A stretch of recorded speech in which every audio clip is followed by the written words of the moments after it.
สุขสบายดีเนาะออกตัวญาติโยมเมื่อนี้ที่วัดทางคุบาได้มาร่วมในงานบุญบังไฟเนาะอยู่วัดภูเวียงทองบ้านน้ำยางเมืองเวียงทองแขวงบริคำไซตอนนี้ก็กำลังแห่เนาะหลังจากที่ว่า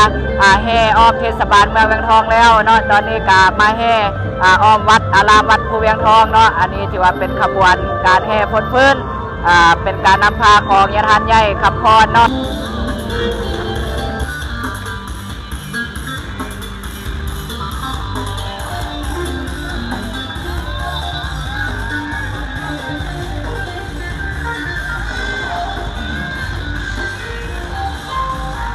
แก้ว